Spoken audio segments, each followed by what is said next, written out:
Good afternoon from beautiful downtown Sebastian, Florida. This is Roy with another edition of The Right Has Left. Thanks for coming along on this edition of this podcast. We have got a lot of stuff to talk about, so let's go ahead and get right into it. The first thing that we need to chat about is Judge Tanya Chutkan. As most of you are probably fully aware by now, if you're not, she ruled against the 14 blue states that filed against a civil suit against Donald Trump and Elon Musk to stop all of this purging that's been going on with the recent mass firings of all the government officials.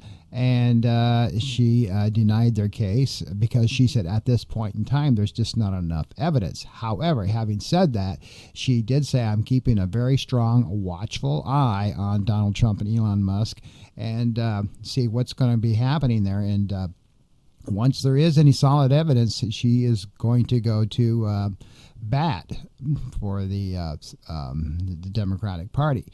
Now, she's the same lady, as you're fully aware of, that handled Donald Trump's first case with the insurrection, and she did quite well, and getting charges filed against him. And another unprecedented purge of the military's senior officials, and this is scary.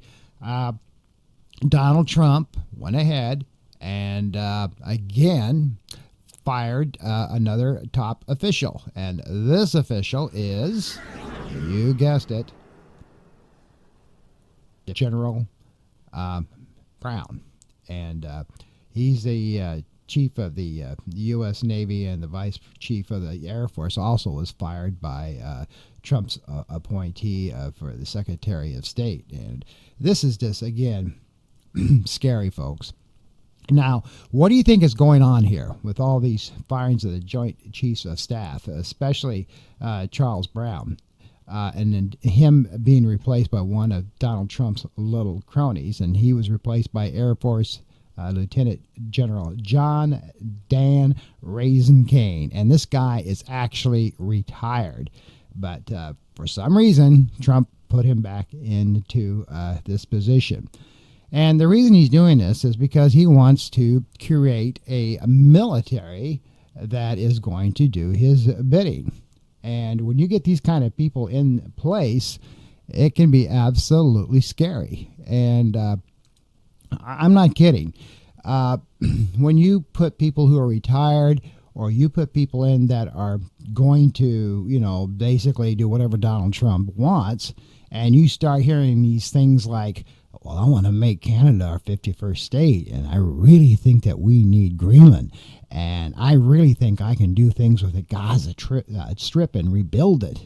And you get these military people in here that will probably move troops at his beck and call, and it can be scary, And he's got Pete Hegseth in there now, who, kisses Trump's hind end left and right, and he'll be appointing some other high-level positions. I mean, so far.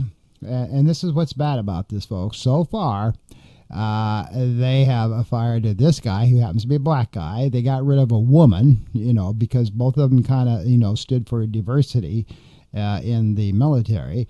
The woman, by incident, was the Air Force lady, and it's just crazy. By the way, her name was Admiral Lisa Franchetti. She was the chief of the Navy, so I apologize. I said Air Force. It's actually Navy. So I don't know. To me, this kind of stuff is absolutely nuts when you're messing with the military. And I don't know how else to actually put this. So other than he doesn't like diversity, and he may be changing the military around so he can maybe be making some military moves. Now, whether you agree with that or don't agree with that, I don't know what else to say. But it is a strong signal from the Trump administration that he's outlawed diversity. He will not have anything of it, and inclusion. And anybody that does support diversity, they're going to be fired. And anybody that doesn't agree to what he has to say, they're going to fire them too. And the Secretary of State and Trump will do that. Another quick note here: the U.S. Marshals recently deputized Elon Musk and his Doge team, making them kind of a private security team, so they'll be protected by federal law as they continue the purge Washington, D.C. and all the departments. Again, what the hell's going on here? So they figured if they make them, U.S. Marshals, that will just kind of protect them, and they can go on and do what they want to do. I don't know. It just never stops. In other happenings this past week, Donald Trump called Ukraine's Zelensky a dictator, and Mike Johnson says that they're not going to in any way fund any more support to Ukraine unless Ukraine goes ahead and concedes to Russia. And as you know, as the last time Trump was in office, him and Putin are becoming buddy-buddy, and even with peace agreements, they're cutting out Ukraine from any involvement in the peace agreement. It's just between Russia and the United States, what they want to do with Ukraine. And all these poor people in Ukraine that have suffered, just like in the Gaza Strip, they no longer are going to be having our support unless Zelensky bows down to whatever Putin wants. And folks, again, this is just absolutely disgusting. And with the Republicans in charge, both the House and the Senate, and using, poverty and all this destruction as a pawn game, and making Zelensky do what the bidding of Putin before the United States comes back and helps is absolutely it's just uncalled for. I don't know how else to put it. It's just crazy. Now let's take a look at another piece of news here, folks. You know this lady, the governor of New York. Well, Trump was basically screaming, "I am the king," for stopping, what the story behind this is the transit toll funding that Kathy has been using to, take care of the funding that goes on with her toll roads. And, there was a toll in place during peak travel periods when folks go to work. And Trump was claiming, massive victory that he was able to take care of all this. And how did he do it? He just said, by act of my administration, the toll fees are going to go away, and I am able to do that without any answers to anybody about how I'm going to do it. So here's Kathy holding up a picture of Trump, which Time magazine happened to put on the cover because he claimed himself that he is the king.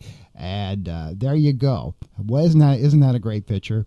I am the king, and congestion pricing is dead. So what do you think about that? Now, again, long live King Trump. And Kathy Hochul she was just beside herself. What she's basically telling Trump is, go ahead, I'll see you in court. These tolls are used to keep the byways and highways in the state of New York in repair. Those tolls are only in place when people are at their peak travel period. And, it serves a purpose. And nobody in the state of New York has ever really complained about it. But, again, Doge is getting involved with this. And what's even more bizarre is here in the state of Florida, we have exactly the same thing. We have toll roads, and we have lanes that, are used by commuters to get to work faster, and there is a fee to pay for that. So I'm curious if Trump is now going to look at the state of Florida and take Ron DeSantis to task and do exactly the same thing.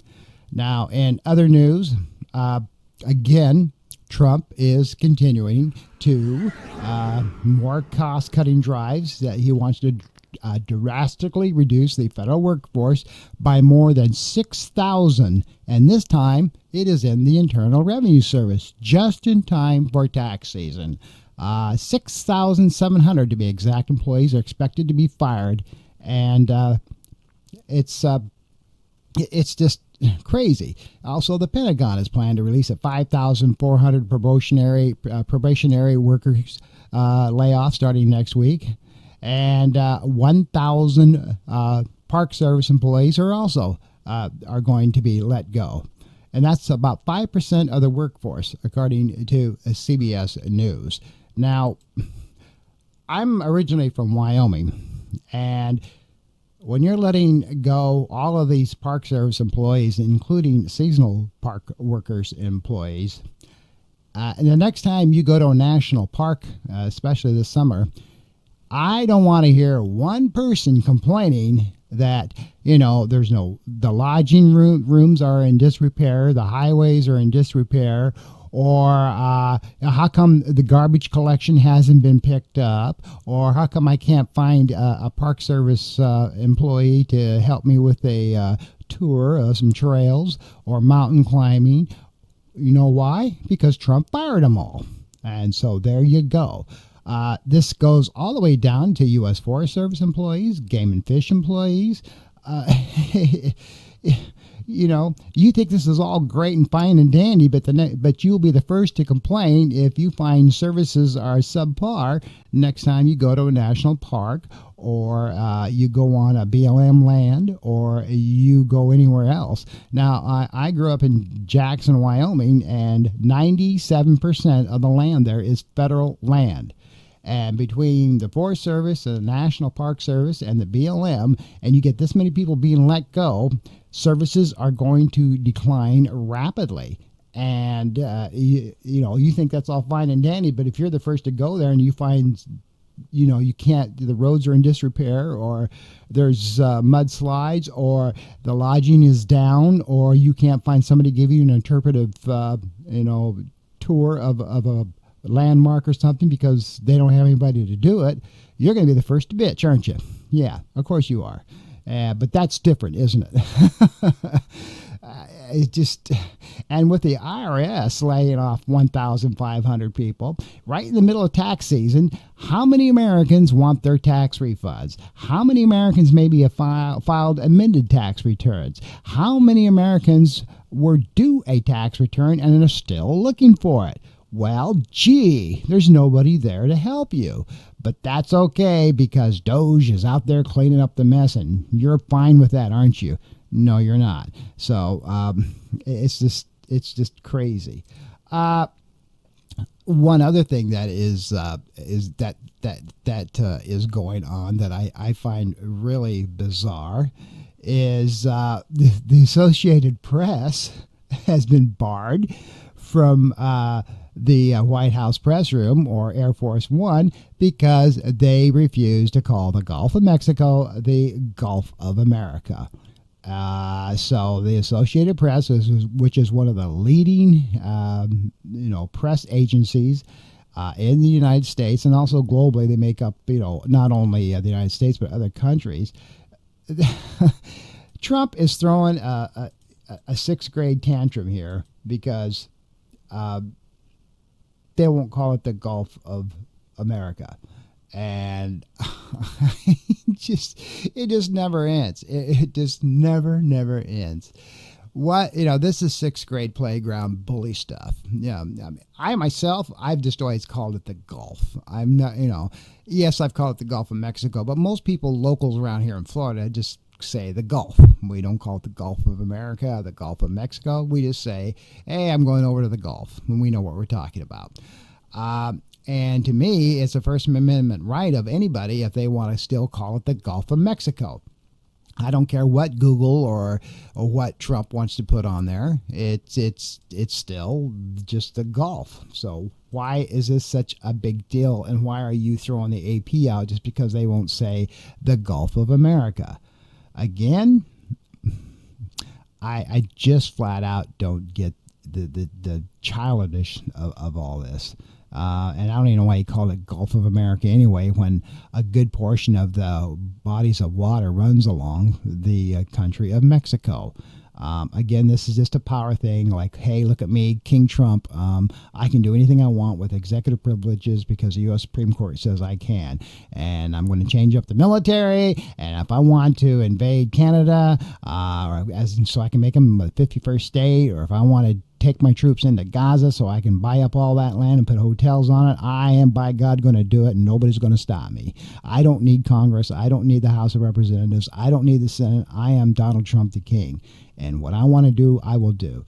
Now, this also goes to the fact when, speaking of waste of tax dollars money, what about when Trump, took his little beast, that's the Trump, presidential limousine, and drove around the tracks at Daytona Beach. Wasn't that wonderful? All of our millions of dollars for security and stuff for Donald Trump, and he takes the beast and drives it around the Daytona 500 track, waving at people. Oh, look at me, man! Isn't this cool? Yeah, I'm the president of the United States, and I'm going to take a couple laps around the Daytona 500 track. Yes, sirree, bub. And then he flew Air Force One around that too. And every time he goes down to Mar-a-Lago, millions of dollars are spent with our tax dollars protecting the president. But that's okay. That's Donald Trump. He can do that. Another thing that's going on, telehealth.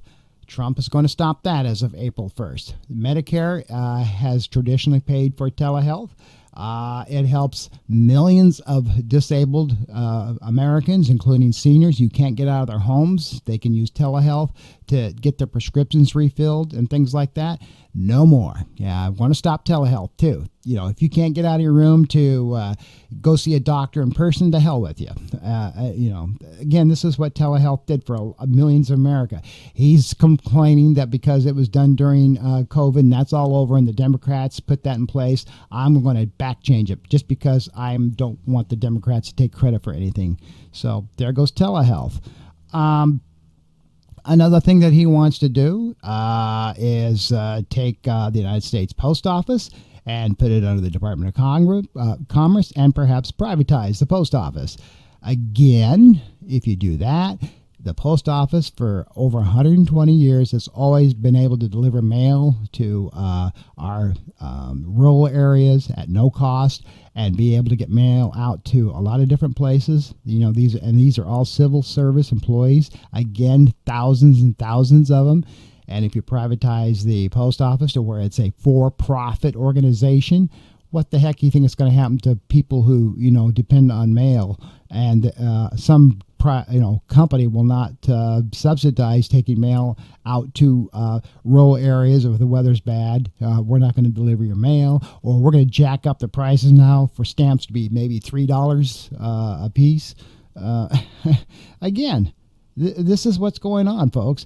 And the last thing I want to talk about on this podcast is just recently the database for law enforcement agencies who maybe have committed a crime or have had reprimands. Well, that's now gone. So this all of a sudden vanished. So if somebody's going to be hiring a cop and they had access to this database before, to where they could find out if this law enforcement officer they want to hire has any bad records or if they were disciplined or fired from a different department, that's no longer available. If you're a bad cop, hey, welcome to my department. I don't know if if you've done anything bad. I can't find out. I guess we'll just have to throw the dice and give you a hire and see what happens. So, again, bad cop, you may be able just to find a job anywhere because the department now has no database to go back and research which other departments you've worked for or whether you've done anything good or bad.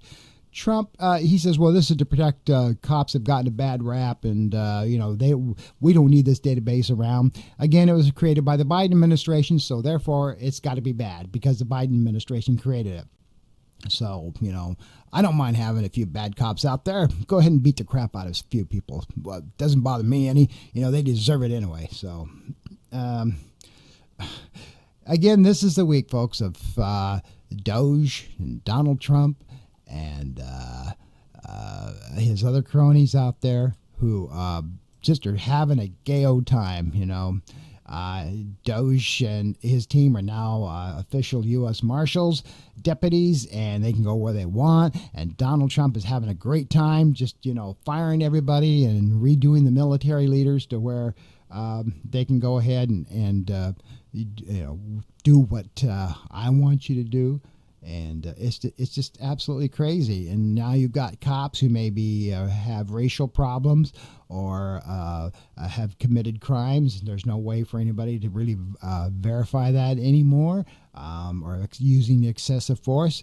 That database has been taken away by Trump because it's just what we got going on here, folks.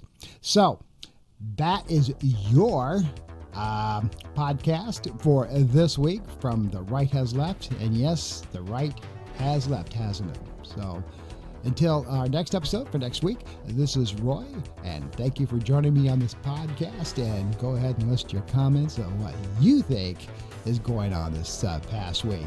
Is it good? Is it bad? Or do you believe the right has left? I think Ronald Reagan is rolling over in his grave.